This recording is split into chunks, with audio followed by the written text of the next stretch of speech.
desa yang tak tercatat di peta manapun, dikenal dengan Desa Siluman. Penduduk sekitar selalu memperingatkan agar tak mendekat, sebab mereka percaya tempat itu dihuni makhluk halus penjaga gunung. Pepohonan di sekitar lereng menjulang tinggi menutupi langit. Daunnya berdesir lembut seolah membisikkan doa yang tak pernah selesai. Udara di sana berat dan lembab, bercampur bau belerang serta bunga kenanga yang menyeruak tanpa asal. Jika malam tiba, kabut turun seperti tirai hidup yang bernapas, menelan cahaya bulan hingga gelap sempurna. Kadang terdengar suara gamelan samar diiringi tawa lirik perempuan yang menggema di antara pepohonan.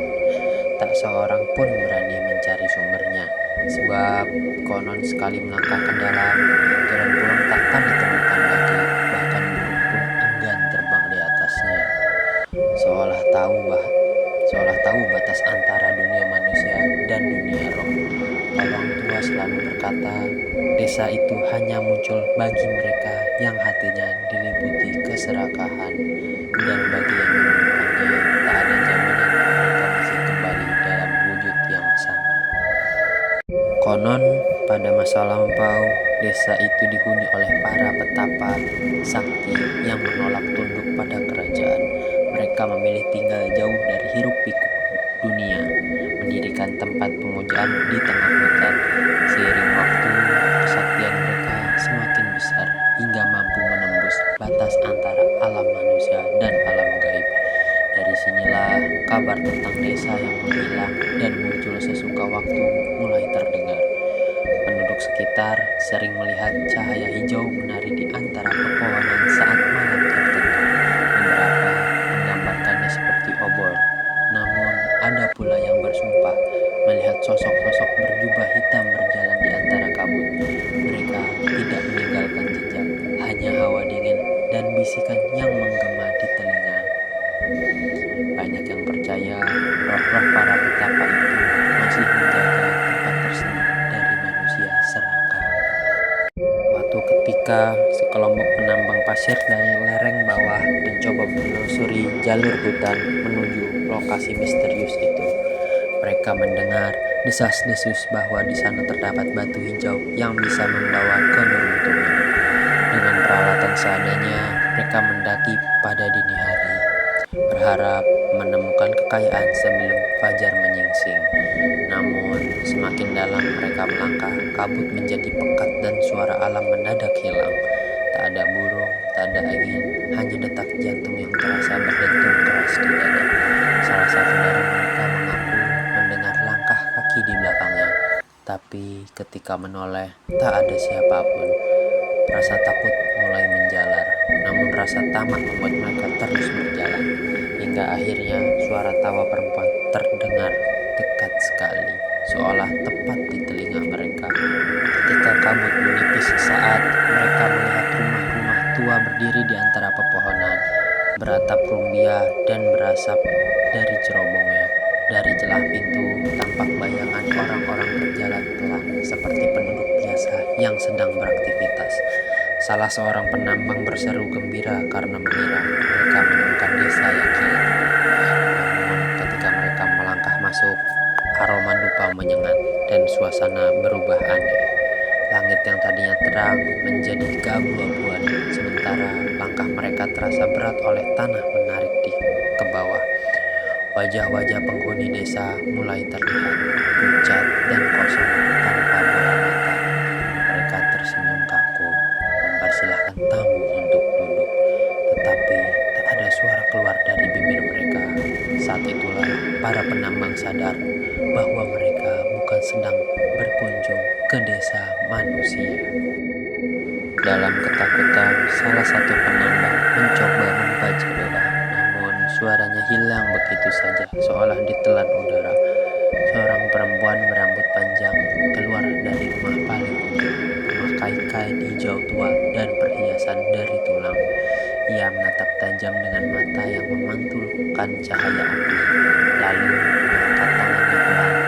Seketika itu, kabut penutup pandangan dan dunia seakan terbalik. Penambang-penambang itu berteriak, tapi suara mereka berubah menjadi gema yang menakutkan. Ketika kabut perlahan menghilang, hanya tersisa alat-alat mereka yang berserakan di tanah basah. Tak ada tubuh, tak ada jejak kaki, hanya angin dingin yang berhembus di antara pepohonan. Penduduk bawah menemukan alat-alat itu keesokan harinya, namun tak satu pun penambang kembali selamanya. Sejak kejadian itu, warga sekitar tak lagi berani mendekati hutan yang rapi. Mereka menancapkan sesajen di batas desa, berharap roh-roh siluman tidak melintasi wilayah mereka. Namun, pada malam-malam tertentu, terutama menjelang bulan purnama, terdengar suara gamelan samar-samar dari arah gunung. Beberapa orang tua berkata itu adalah pesta arwah penghuni desa dan kembali atas manusia yang sombong. Anak-anak dilarang keluar rumah setelah maghrib, sebab diyakini siapapun yang menatap cahaya dari arah hutan akan dipanggil masuk ke dunia mereka. Bahkan anjing-anjing penjaga sering menggonggong tanpa sebab, menatap kegelapan seperti melihat sesuatu yang tak kasat mata. Seiring waktu, cerita tentang siluman menjadi bagian dari peringatan turun-temurun bagi penduduk sekitar. Namun, rasa ingin tahu manusia memang sulit dibendung. Puluhan tahun setelah kejadian itu, seorang peneliti muda dari kota datang membawa kamera dan peralatan terekam. Ia menolak mempercayai mitos dan bertekad membuktikan bahwa semua hanyalah ilusi alam. Dengan panduan penduduk lokal, ia mendaki hingga ke batas hutan terlarang. Malam itu, udara terasa lebih berat dari biasanya dan kabut mulai turun sebelum senja berakhir. Walau tubuhnya gemetar, peneliti itu tetap menyalakan kamera dan melangkah masuk. Ia merekam setiap langkah, berharap menemukan bukti ilmiah tentang desa yang hilang yang diceritakan. Selama ratusan tahun, tapi semakin ia menelusuri, suara langkahnya sendiri terdengar menggema tak wajar, seperti ada yang menirukan dari arah berlawanan. Tengah perjalanan, ia melihat cahaya kecil berkelip di antara pepohonan, seolah lentera menuntun jalan. Ia mengikutinya, menembus kabut tebal hingga tiba di pelataran batu besar yang ditumbuhi lumut. Di sana berdiri sebuah gapura tua, bertuliskan aksara kuno yang tak bisa ia baca. Kamera merekam jelas bentuknya, namun anehnya layar monitor hanya menampilkan kabut putih berputar. Peneliti merinding, tapi rasa penasaran membuat terus melangkah melewati gapura itu. Begitu kakinya menginjak tanah di seberang, udara berubah drastis menjadi panas, dan suara gamelan mulai terdengar lagi. Di hadapannya tampak bayang-bayang rumah kuno berderet, seperti dalam legenda. Ia sadar ia telah memasuki desa yang seharusnya tak lagi ada di dunia manusia. Penduduk desa siluman menyambutnya dengan senyum kambuh. Tubuh mereka seperti manusia, namun kulitnya pucat, kebiruan dan bola matanya berkilat hijau. Ia mencoba berbicara, tapi setiap kata terasa tertahan di tenggorokan. Salah satu dari mereka mendekat. Seorang lelaki tua dengan suara berat berkata, "Kau sudah dipanggil, maka tak ada jalan pulang." Peneliti itu mundur, tapi tanah di bawahnya terasa lunak, seperti menariknya ke bawah. Kamera terlepas dari genggamannya dan jatuh ke tanah.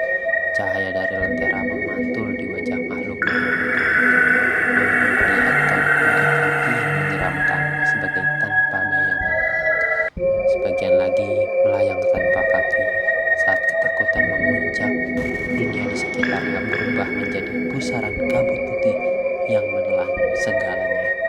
Beberapa minggu kemudian, tim pencarian menemukan kamera peneliti itu di tepi hutan. Saat rekaman diputar, hanya terdengar napas berat dan suara gamelan di kejauhan. Namun, pada detik akhir tampak bayangan sama rumah-rumah berdiri di balik kabut, dan sosok manusia menatap langsung ke arah kamera sebelum layar menjadi hitam total. Tak ada yang tahu nasib peneliti itu, tapi sejak hari itu kabut di lereng Merapi semakin sering muncul, membawa aroma dupa yang kuat. Penduduk percaya bahwa kini satu jiwa manusia baru telah menjadi bagian dari desa siluman. Dan setiap kali bulan purnama tiba, satu cahaya hijau selalu terlihat berkelip di antara pepohonan, seolah memberi tanda bahwa dunia mereka belum benar-benar tertutup.